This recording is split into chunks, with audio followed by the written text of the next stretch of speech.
Richard Bennett sat alone in his gleaming black Tesla Model S, drumming his manicured fingers against the leather-wrapped steering wheel. The August heat of suburban Connecticut pressed against the windows, barely kept at bay by the car's whisper-quiet climate control system. At 75 years old, Richard had built his fortune in hedge fund management, transforming himself from a small-town boy into one of Greenwich's most prominent residents. Today, however, his wealth seemed meaningless as he found himself stranded on a quiet back road, miles from his palatial estate in the exclusive Belle Haven neighborhood. The flat tire had caught him off guard, a rare occurrence in a life meticulously planned and controlled. After several frustrated attempts to contact roadside assistance, each call dropping in the spotty coverage area, Richard leaned back in his seat, feeling a foreign sense of helplessness creep in. The perfectly pressed lines of his Tom Ford suit offered little comfort as he watched the sun climb higher in the cloudless sky. Just as the frustration threatened to overwhelm him, a figure appeared in his rearview mirror. Walking with purposeful strides along the sun-dappled road was a young boy, perhaps 13 or 14 years old. His chocolate-brown skin glistened with a light sheen of sweat, and his well-worn Nike t-shirt and scuffed sneakers spoke of modest means.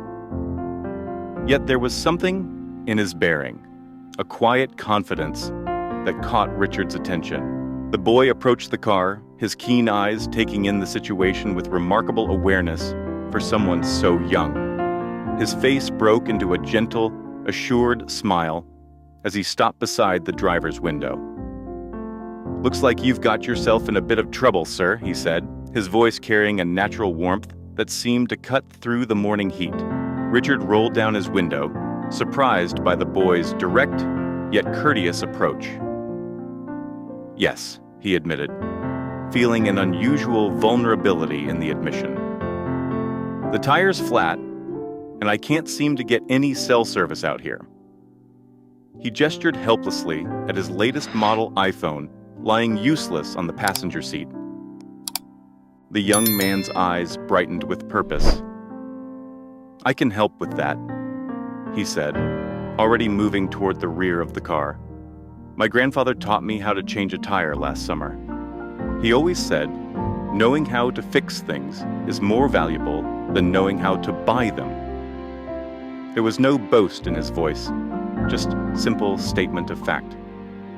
"Do you have a spare?" Richard nodded, pressing the trunk release. He watched in the side mirror as the boy, who moved with the assured confidence of someone twice his age, began gathering the necessary tools. The contrast between his own helplessness and the young man's capability wasn't lost on him, stirring memories of his own humble beginnings that he'd long since buried under decades of wealth accumulation. As the boy worked, Richard found himself studying him more closely. Despite the heat and the physical nature of the task, he maintained a focused demeanor, his movements precise and methodical. There was no complaint about the hot asphalt beneath his knees or the sweat now freely running down his face. Instead, there was only the quiet determination to complete the task at hand. "I'm Marcus," the boy offered without looking up, his hands steadily working the lug wrench. "My mom says it's important to introduce yourself when you're helping someone. Makes them feel more comfortable." The simple wisdom in those words struck Richard deeply, reminding him of countless business meetings where names were traded like currency, each introduction calculated for maximum advantage. When Marcus finished, he rose from the ground, wiping his hands on his jeans with a satisfied nod. The whole operation had taken less than 15 minutes, but to Richard, it felt like he'd witnessed something far more significant than a simple tire change. He reached for his wallet, pulling out several crisp $100 bills.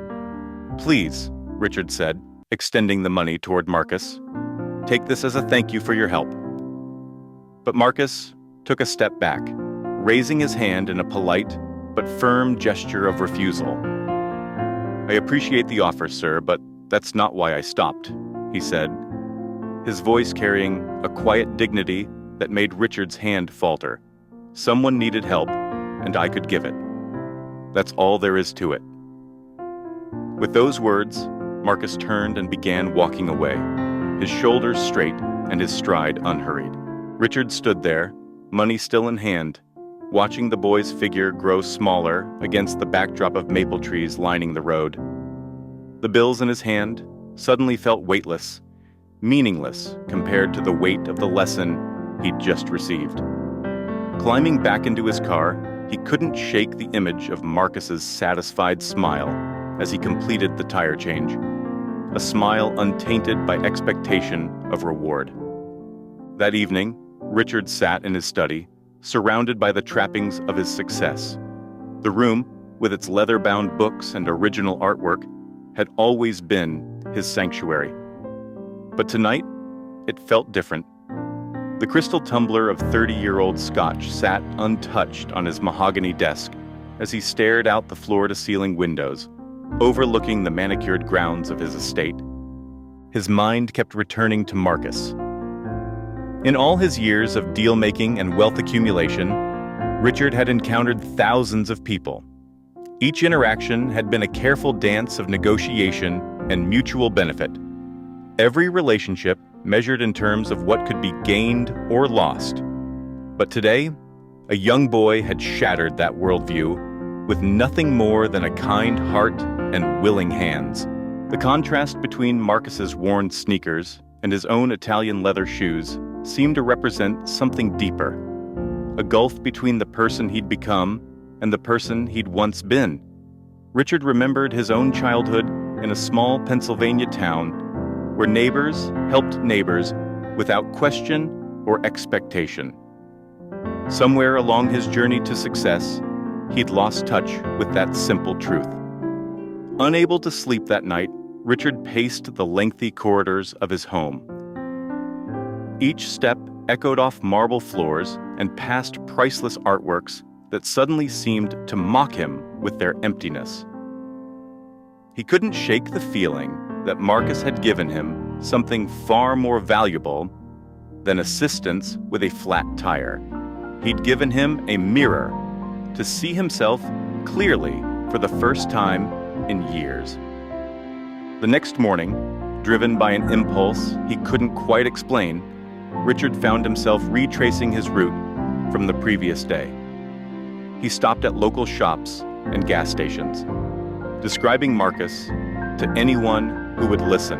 Most people shook their heads or offered vague directions until he stepped into a small diner on the outskirts of town. The diner's fluorescent lights buzzed softly overhead as an older waitress with graying hair, pulled back in a neat bun, approached his table. As Richard described Marcus, her face lit up with recognition. "Oh, you must be talking about Marcus Washington," she said, adjusting her name tag that read, Betty. "That young man's always helping folks around here. He lives with his mama over in Bridgeport, in the East End neighborhood." She paused, wiping her hands on her apron. "Good people, those two. His mama works 2 jobs to keep them afloat, but you'd never hear them complain." Bridgeport. The name hung in the air like a challenge. The industrial city, just 30 minutes away from his Greenwich mansion, might as well have been on another planet from Richard's usual haunts. He thanked Betty, leaving a generous tip that made her eyes widen, and headed back to his car. The drive to Bridgeport took him through a landscape that changed dramatically with each passing mile. The manicured lawns and high hedges of Greenwich gave way to more modest homes, then to the industrial backdrop of Bridgeport's East End. Following Betty's directions, he found himself on a quiet street lined with small, well-maintained, but aging houses. The Washington home stood out not for its size or grandeur, but for the careful attention evident in its modest appearance. Though the paint was fading and the front steps showed signs of wear, potted plants lined the porch and cheerful curtains hung in the windows. A small American flag fluttered from a bracket near the door, its colors bright against the weathered siding. Richard's hand hesitated for a moment before knocking. What was he doing here? What would he say? Before he could second-guess himself further, the door opened to reveal a woman in her early 40s. Despite the evident fatigue in her eyes, she carried herself with the same quiet dignity he'd noticed in Marcus. She wore scrubs from what appeared to be a medical facility and a name tag identifying her as Sarah Washington, CNA. "Can I help you?" she asked, her voice carrying a mix of curiosity and caution. "Good morning, Mrs. Washington," Richard began, suddenly feeling uncertain despite his decades of boardroom confidence. "I met your son Marcus yesterday. He helped me with a flat tire, and I wanted to thank him properly." Sarah's face softened immediately, a proud smile warming her features. "That sounds like my Marcus," she said, stepping aside to welcome him in. "He's out back working on our neighbor's fence. Mrs. Johnson's arthritis has been acting up, and Marcus insisted on helping." The interior of the home was modest but immaculate. Family photos lined the walls showing Marcus at various ages, holding up science fair ribbons, posing in a Little League uniform, standing proudly next to an elderly man Richard assumed was his grandfather. Each image told a story of love, determination, and community that made Richard's throat tighten unexpectedly. Sarah led him through the house to the backyard, where Marcus was indeed hard at work, carefully replacing damaged boards in the neighboring fence. The boy looked up, surprise flickering across his face, before being replaced by a genuine smile. "Mr. Bennett," he said, setting down his hammer, "I didn't expect to see you again." Richard found himself smiling back, struck by the boy's natural ease. "I wanted to thank you properly," he explained. "What you did yesterday, it meant more than you know." Marcus shrugged, but his eyes showed he understood the weight of the moment. "Like I said, sir, helping others is just what we do around here. My grandpa always said, wealth isn't about what's in your wallet. It's about what's in your heart." The wisdom in those words hit Richard like a physical force. He looked around the modest backyard, taking in the carefully tended vegetable garden, the old but well-maintained tools, and the worn basketball hoop mounted above the garage. Everything spoke of care, resourcefulness, and pride.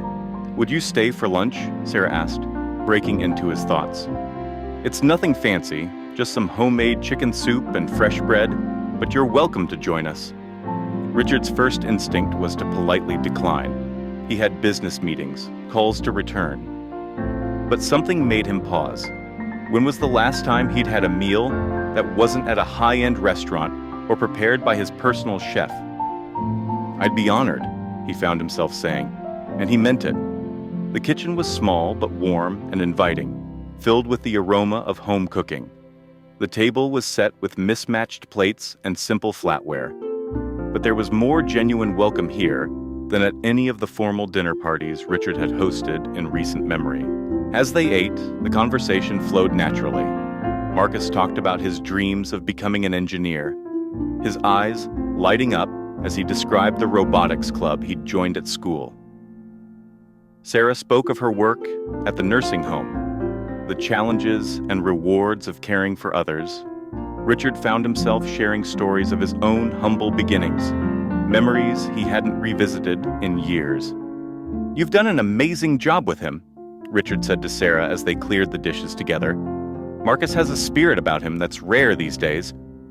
Sarah's eyes misted slightly. "We've had our struggles," she admitted, "but we've always had each other and our community. Sometimes that's worth more than any amount of money." Driving home that evening, Richard felt a clarity of purpose he hadn't experienced in decades. The next morning, he began making calls. His network of business connections, built over 40 years in finance, sprang into action. Within days, contractors, suppliers, and workers were lined up, ready to transform the Washington home. When the trucks first arrived, Sarah and Marcus stood on their porch in disbelief. "Mr. Bennett," Sarah started, her voice trembling. This is too much. We can't accept. Please, Richard interrupted gently. You and Marcus have given me something priceless. A reminder of what truly matters in life. Let me give something back. Over the next month, the modest house underwent a complete transformation. The aging roof was replaced, the electrical system updated, and energy-efficient windows installed throughout. The kitchen received modern appliances while maintaining its warm, welcoming atmosphere. Outside, the old basketball hoop was replaced with a new one, and the backyard was transformed with a proper workshop space where Marcus could work on his projects. But Richard's help didn't stop at physical improvements. Learning of Marcus's passion for engineering, he established a college fund and arranged for the boy to attend summer engineering programs at Yale. He also helped Sarah enroll in nursing school, allowing her to pursue her dream of becoming a registered nurse while maintaining just one job instead of two. Marcus, true to his nature, couldn't resist getting involved in the renovation work. The contractors, won over by his genuine interest and quick mind, took him under their wing. Tom, the lead carpenter, spent hours teaching Marcus about construction principles, turning the renovation into an impromptu engineering lesson. You've got a natural talent for this, kid, Tom would say, watching Marcus calculate angles and measure cuts with precise care. You're going to make one hell of an engineer someday. As the weeks passed, Richard found himself spending more and more time at the Washington home.